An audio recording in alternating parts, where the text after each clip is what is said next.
Une partie de notre ADN a une origine insoupçonnée, une origine étrangère au genre humain. Vous ne le saviez peut-être pas, mais 8% de notre ADN provient de virus. Oui, de virus, je sais, ce n'est pas très rassurant d'entendre ça, surtout ces temps-ci. Mais sachez qu'il y a des millions d'années, nos ancêtres ont été infectés par des virus qui possédaient une machinerie spéciale leur permettant d'insérer leur matériel génétique dans l'ADN de nos cellules et donc dans notre ADN. Ces virus particuliers sont appelés des rétrovirus. Certains d'entre eux ont infecté des cellules qui se transmettent de façon héréditaire et au fil des générations, ces séquences d'ADN de virus ont été altérées et, bien heureusement d'ailleurs, ont fini pour la plupart par être désactivées et donc inoffensives. Ces séquences ont alors été tolérées par notre organisme et sont devenues des séquences endogènes rétrovirales ou encore appelées HERV.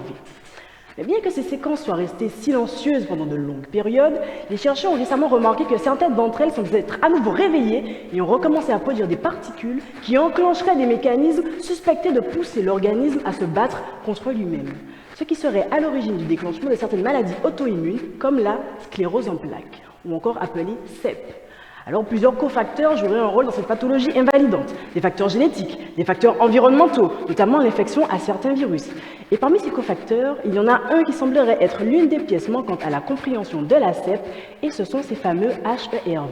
C'est d'ailleurs ce facteur que j'étudie dans ma thèse. Alors un lien entre CEP et HERV a été établi, et la recherche a mis au point un traitement qui permettra de bloquer les mécanismes de ces HERV, ce qui permettra alors de stopper le développement de la maladie. L'objectif de ma thèse est d'étudier ces séquences endogènes rétrovirales dans l'ADN de nos patients CEP antillais. À l'aide de différentes techniques de biologie moléculaire, je traque ces séquences afin de les analyser. Sont-elles présentes? Sont-elles identiques à celles retrouvées dans les autres populations? Et s'expriment-elles également de la même façon? Il est important d'étudier ces HERV dans notre population. Pourquoi? Parce que la sclérose en plaques est une maladie qui touchait préférentiellement les populations caucasiennes et a longtemps été considérée comme inexistante dans les populations africaines et afrodescendantes.